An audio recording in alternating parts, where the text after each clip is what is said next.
It is Wednesday, September 23rd. I'm Sam Cedar. And I'm Lucy Steiner. Which one of these stories will you be talking about today?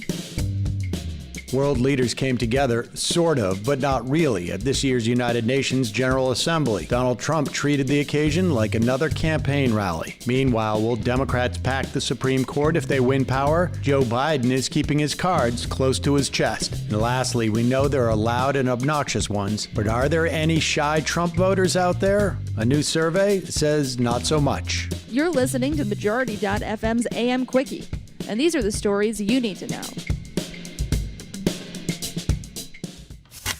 The UN General Assembly was in session yesterday, virtually, on account of the pandemic. Only one diplomat from each of the 193 member nations was allowed in the chamber. Each, of course, wore a mask. The socially distanced diplomats heard UN Secretary General Antonio Guterres describe the state of the world as pretty darn grim. Guterres said the epochal crisis of the coronavirus pandemic was but a dress rehearsal for the challenges to come. He called for a global ceasefire amid ongoing conflicts in the Middle East and Africa, and addressing the intensifying rivalry between the United States and China, said a new Cold War must be avoided. Guterres said, quote, "Populism and nationalism have failed. Those approaches to contain the virus have often made things manifestly worse. We are moving in a very dangerous direction. Our world cannot afford a future where the two largest economies split the globe in a great fracture, each with its own trade and financial rules and internet and artificial intelligence capacities." End quote. Donald Trump spent most of his pre-recorded speech railing against China, blaming it for the coronavirus. Nothing new there. China's representative called Trump's accusations baseless, and Chinese President Xi Jinping said it would seek to resolve differences through dialogue and negotiation.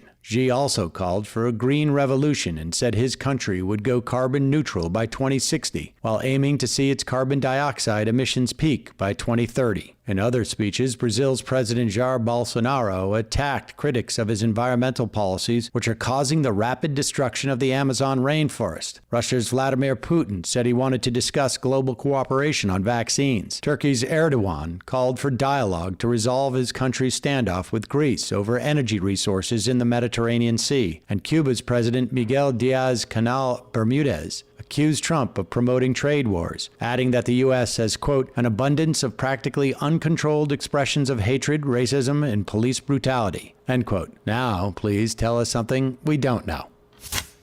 Utah Senator Mitt Romney was the only Republican to vote to impeach Trump. But when it comes to filling the Supreme Court vacancy left by the recently deceased Ruth Bader Ginsburg, Romney is just another Republican. Yesterday, he said he believes that Trump should get to and appoint a justice to Ginsburg's seat, whether he wins re-election in November or not. As the Washington Post noted, this means the next conservative judicial appointment to the nation's highest court becomes a matter of when, not if, as decided by Senate Majority Leader Mitch McConnell. There are signs of growing unity among Democrats preparing to fight the Republican nomination, even if their options are limited. New York Representative Alexandria Ocasio-Cortez made a joint appearance with New York Senator Chuck Schumer on Sunday in Brooklyn, and they urged supporters to mobilize over this issue. In a prior speech posted to her Instagram account, AOC said, quote, "This moment is not the time for despair. It's not the time for cynicism. It's not the time to give up. The actual balance of our democracy rests in the actions that we choose to make, that I choose to make, that you choose to make,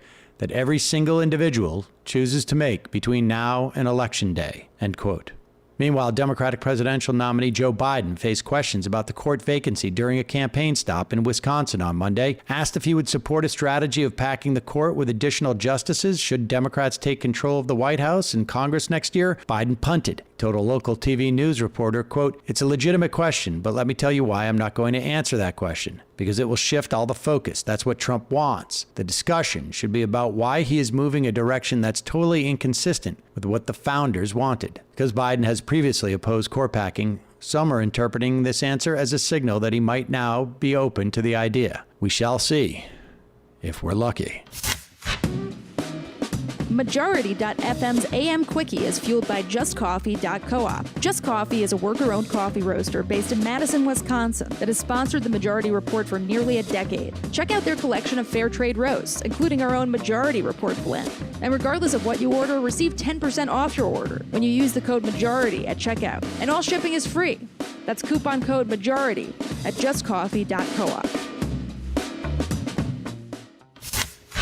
Via the New York Times, there's an encouraging new poll result for progressives. Many political wonks have put forward the theory that Trump's support is underrepresented in surveys because his fans may be embarrassed to own up to their preferences. But the polling outfit Morning Consult designed an experiment to test this theory and found it was false. Morning Consult selected a group of voters online, then surveyed half the respondents over the phone and the other half online. The thinking was that if so-called shy Trump voters would be more likely to answer the survey truthfully online as opposed to speaking to a stranger over the phone. And when it came to certain embarrassing questions, such as inquiries about personal finances or attitudes about discrimination, the online respondents did answer differently than the phone respondents. But there was no meaningful difference between the two groups on the question of supporting Trump. What this may mean is that there is not likely a large group of secret Trump voters waiting to cast their ballots come Election Day. And it supports the Times conclusion that the race is fairly stable, with Biden maintaining a significant percentage point lead over Trump, both nationally and in many state polls. And with that said, voting has started in many of your states. Go and do it. Go vote. Vote early. And in person, if you can, by the mail, but vote.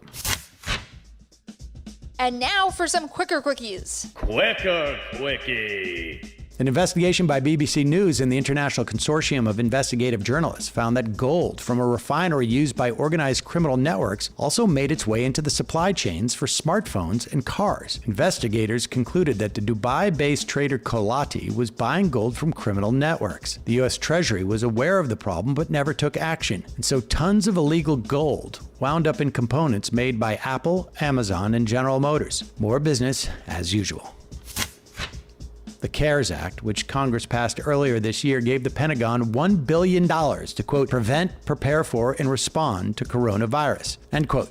But that's not what happened. According to the Washington Post, the Medical Equipment Fund was instead diverted to defense contractors and used to make things such as jet engine parts, body armor, and dress uniforms. So here you have another reason why hospitals don't have enough personal protective equipment on hand. Rolls-Royce got the money instead.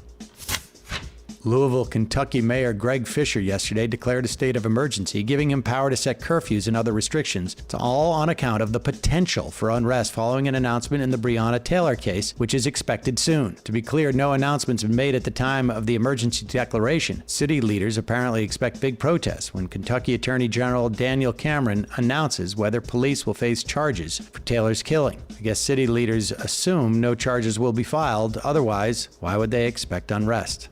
We shall see.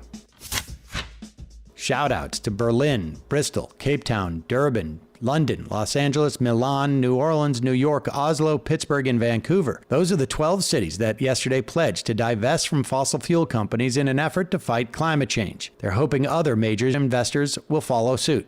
It cannot hurt. Quicker quickie.